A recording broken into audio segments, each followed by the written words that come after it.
மீண்டும் மற்றொரு உறவுகளின் சங்கம் நிகழ்ச்சியில் உங்கள் அனைவரையும் நேரடியாக சந்திக்கின்றோம். இந்த நிகழ்ச்சி தயாரிப்பில் மறுபக்கத்தில் நண்பர் ஹட்சன் தயாராகின்றார். இன்று கலையக விருந்தினராக நீங்கள் யாவரும் அறிந்த நாடு கடந்த தமிழீழ அரசாங்கத்தினுடைய மக்கள் பிரதிநிதிகள் ஒருவராகிய நண்பர் நிமலன் வருகை தந்திருக்கின்றார். வணக்கம். வணக்கம் ஜெயனண்ணா. வணக்கம் நேயர்களே. நிமலன் அவர்களை மீண்டும் ஒருமுறை கலையகத்திலே வரவேற்றுக் கொண்டு, நிமலன், இன்றைய காலகட்டத்திலே நாங்கள் முன்னெடுக்க வேண்டிய பலவிதமான நடவடிக்கைகள் இன்றைக்கு சமகால தேவையாக இருக்கிறது. முதலில் பொதுவாக நீங்கள் அதை நின்று பார்க்கிறீர்கள்? நிச்சயமாக நாங்கள் முள்ளிவாய்க்காலுக்கு முன் முள்ளிவாய்க்காலுக்கு பின் என்று சொல்லி பார்ப்பது இன்றைக்கு அரசியல் ரீதியில் நேற்று கொண்டு வந்த அந்த ரெசல்யூஷனுக்கு முன் ரெசல்யூஷனுக்கு பின் என்று சொல்கிற அளவுக்கு இன்றைக்கு அரசியல் களம் சூடு பிடித்திருக்கிறதை நாங்கள் காணக்கூடியதாக இருக்கிறது. இதன் முக்கியத்துவம் பெரிய பெரிய வல்லரசுகளையும் ரீஜனல் சூப்பர் பவர்ஸ் என்று சொல்லக்கூடிய ஆக்களையும் எவ்வளவுத்துக்கு திண்டாட வைத்திருக்கின்றது. தமிழர்களுடைய பிரச்சனை என்றதுக்கு அப்பால் பட்டு போய் இன்றைக்கு மனித உரிமை பிரச்சனையாக இந்த இலங்கை அரசாங்கம் அடாவடித்தனங்கள் உருவெடுத்திருக்கிறது.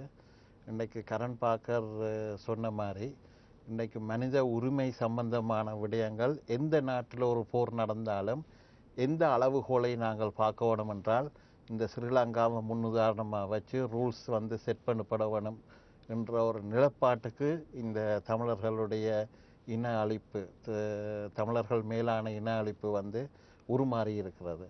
ஸோ நிச்சயமாக இதில் தமிழர்களுடைய பங்களிப்பு எவ்வளவு இருக்க வேண்டும். நாங்கள் ஒரு பெரிய ஒரு அலையில் நிற்கிறோம். அந்த அலை கீழே போய் ஒதுங்கி இருக்க போகிறோமா, அடிபட்டு சாக போகிறோமா, இல்லாட்டி அந்த அலையண்ட எட்ஜில் இருந்து ரைடிங் ஆன் த டைடல் வேவ்னு சொல்லுவார்கள், அந்த அலையண்ட உச்சத்தில் நிற்பமாக இருந்தால் எங்களுடைய குரல் ஒலித்து கொண்டே இருக்கும், மிகவும் பலமாக கேட்டுக்கொண்டிருக்கும். அடிப்படையில் நடக்கிற உலக மாற்றங்களில் நாங்கள் ஒரு முன்னுதாரணமான ஒரு ஆயுத போராட்டத்தில் எப்படி நாங்கள் முன்னோடிகளாக உலகத்துக்கு இருந்தோமோ அதே மாதிரி அரசியல் ராஜதந்திர நகர்வுலையும் தமிழினம் ஒரு முன்னுதாரணமாக இந்த போராட்ட வடிவங்கள் மாற்றங்கள் எப்படி அமைகிறது, நாங்கள் எப்படி முன்னுதாரணமாக இருக்கிறோம் என்றதை காட்டக்கூடிய ஒரு சூழலாகத்தான் இது அமைந்திருக்கிறது. நிமலன், நீங்கள் முள்ளிவாய்க்காலுக்கு முன் முள்ளிவாய்க்காலுக்கு பின் என்ற ஒரு பதத்தை தொடர்கிறீர்கள். அந்த முள்ளிவாய்க்கால் பின், முள்ளிவாய்க்காலுக்கு முன்பு நாங்கள் லட்சக்கணக்கில் திரண்டோம், எங்களது தாயகத்தை நாங்கள் மீட்பதற்காக நாங்கள் மிகவும் போராடினோம், திண்டாடினோம், இல்லை என்ற அளவுக்கு நாங்கள் சர்வதேசத்தினுடைய கதவுகளை தட்டினோம். சரி, இந்த சர்வதேச சமூகத்தினுடைய பின்பு, முள்ளிவாய்க்கால் பின்பு இன்றைக்கு நாங்கள் எவ்வளவோ துவண்டோம், எழுவதற்கு நாங்கள் எவ்வளவோ சிரமப்பட்டோம். இருப்பினும் இந்த 3 வருடத்திலே இன்று நாங்கள் கண்டிருக்கின்ற மாற்றங்கள் பலவற்றை பார்க்கலாம். நிச்சயமாக இந்த 3 வருடங்கள் 3ஆக பிரிக்கலாம். நாங்கள் ஒன்று தொடர்ந்து எப்படி போக போகிறோம், எங்களுக்குள்ள எப்படி ஒற்றுமையாக போகிறோம் என்று கடைசியாக அந்த ஒற்றுமையை ஐநாவுக்குள்ளேயும் வெளியிலையும் நாங்கள் காட்டக்கூடிய ஒரு சந்தர்ப்பம் எங்களுக்கு அமைந்தது. அதை நாங்கள் முழுமையாக செய்யாவிட்டாலும் 190% மேலே நாங்கள் செய்திருக்கிறோம் என்று நம்பலாம், சந்தோஷப்படலாம். அடுத்தது இந்த உலகம் எப்படி இந்த மாற்றத்தை கொண்டு வந்திருக்கு என்று பார்க்கலாம். இன்றைக்கு ஐநா சபையே இந்த முள்ளிவாய்க்காலில் செக்யூரிட்டி ஜோன்ன்றதை அமைத்து ஸ்ரீலங்கா சொல்கிற அந்த செக்யூரிட்டி ஜோன் சேஃப்டி என்று சொல்லி தமிழர்கள் எல்லாம் அதுக்குள்ளே போங்கோ என்று சொல்லி ஒரு அஷூரன்ஸ் கொடுத்த அடிப்படையில் தான் தமிழர்கள் போய் அதுக்கு பிறகு அளிக்கப்பட்டிருக்கிறார்கள், செக்யூரிட்டி ஜோனுக்குள் அளிக்கப்பட்டிருந்த அது இந்த கிரெடிபிலிட்டியை இன்றைக்கு இந்த ரெசல்யூஷன் நேற்று 24 நாடுகள் உயர்த்தி காப்பாற்றி இருக்கிறது.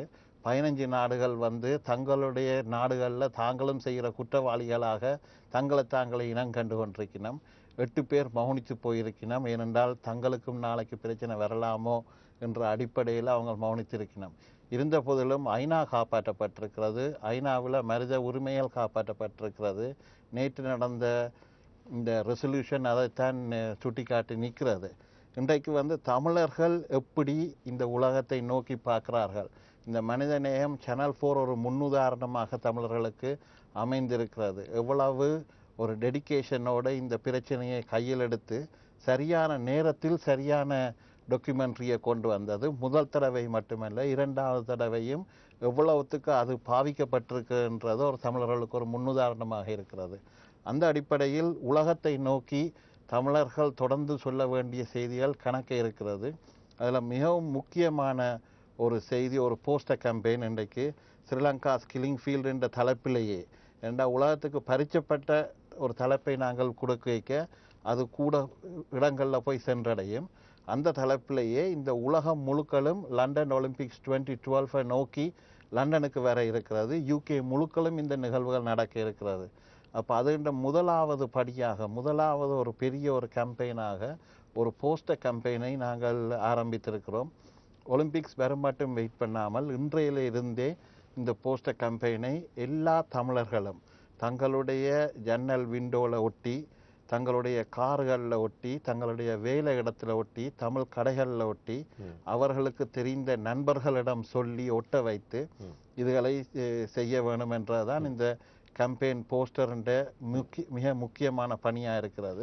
இந்த சர்வதேச சமூகத்தை தொடக்கூடிய அடுத்த பரப்புரை நடவடிக்கைகளில் மிக முக்கியமாக நீங்கள் குறிப்பிடுகின்ற இந்த சுவரொட்டி பரப்புரை அல்ல சுவரொட்டி பிரச்சாரம் என்று சொல்லலாம்.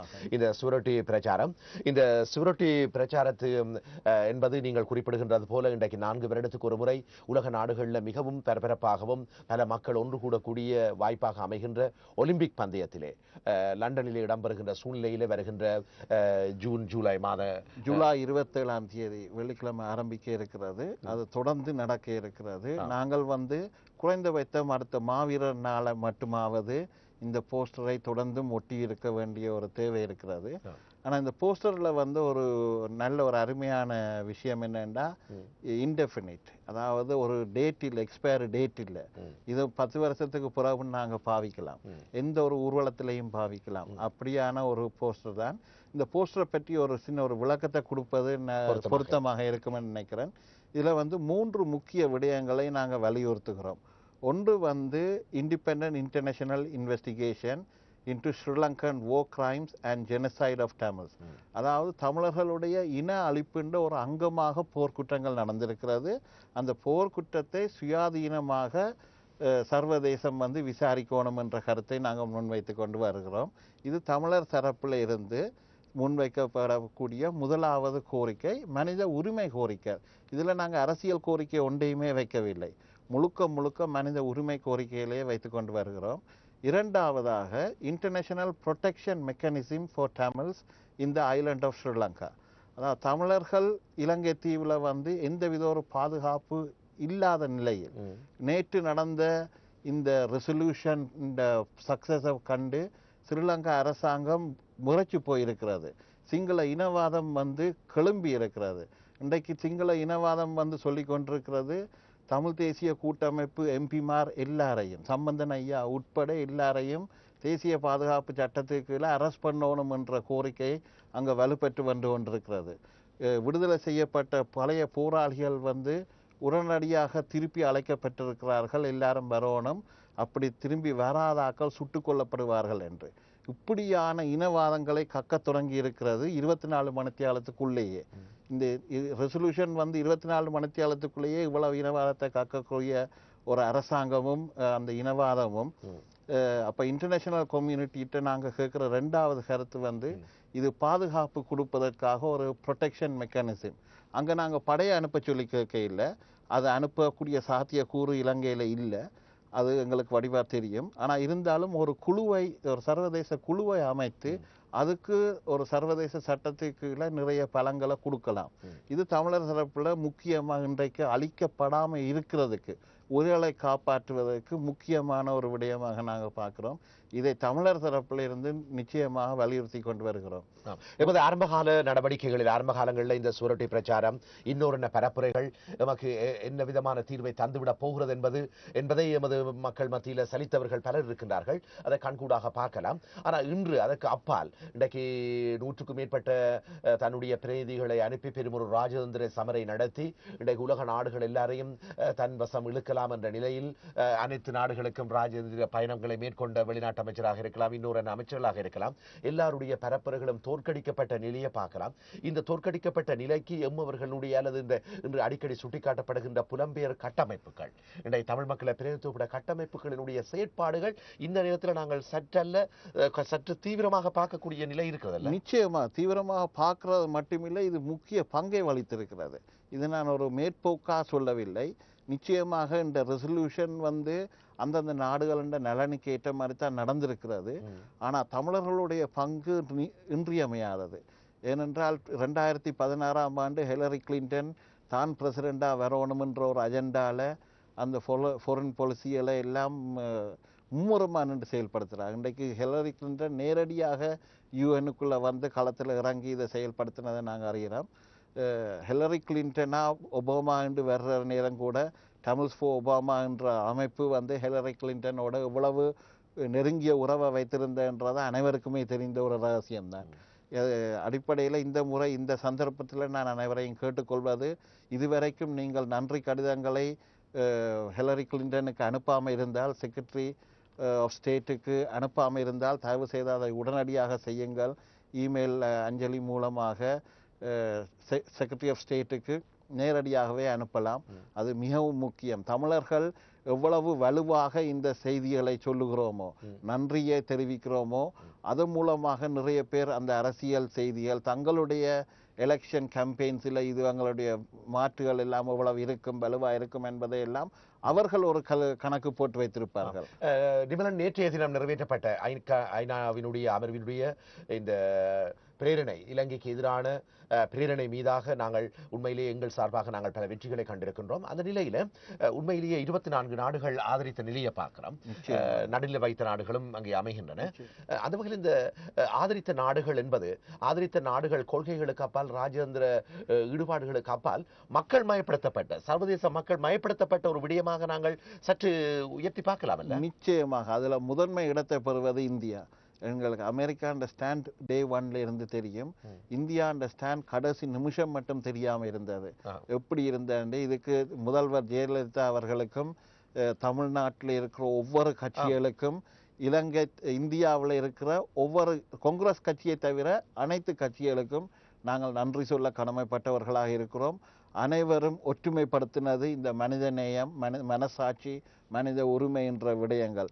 இந்த மனித உரிமை என்றங்கள் அழிக்கப்பட்டு கொண்டிருக்கிறது. இது தமிழர்கள் அழிக்கப்படுவார்கள் என்றதுக்கு அப்பாற்பட்டு ஒரு மனித இனம் எப்படி அழிக்கப்படணுமோ அப்படியெல்லாம் தமிழர்கள் அழிக்கப்பட்டதுக்குரிய நிரூபணங்கள் இங்கே இருக்கிறது, நிரூபிக்கப்பட்டு கொண்டிருக்கிறது. இன்றைக்கு கர்னல் ரமேஷ் அவர்களுடைய சாவும் விசாரணையும் வந்து முன்னுக்கு பின்னாக எவ்வளவு இன்ஃபர்மேஷன்ஸ் வந்து கொண்டிருக்கிறது. இதுகள் எல்லாம் இந்த மனசாட்சிகள் சாகவில்லை, மனித உரிமைகளுக்கு முக்கியத்துவம் கொடுக்கணும் என்ற அடிப்படை ஒவ்வொரு ஆத்மாக்களும் ஒவ்வொருத்தரும் வந்து உள்மனதில் நியாயம் வெளிக்கோணும், நீதி கிடைக்கணும் என்ற அந்த இவன் சந்திரிகா கூட சொல்லியிருக்கா, தன்னுடைய மகன் சிங்களவராக இருக்கிறதுல நான் வெட்கப்படுகிறேன் என்ற அளவுக்கு சேனல் 4 அதை வழிகாட்டி இருக்கிறது. இதுகள் எல்லாம் வந்து எங்களுக்கு ஒரு நீதியான தீர்வு கிடைக்கிறதுக்கு, தொடர்ந்தும் போராடுறதுக்கு ஒரு டொனி கிடைக்கிற மாதிரி தான் இருக்குது.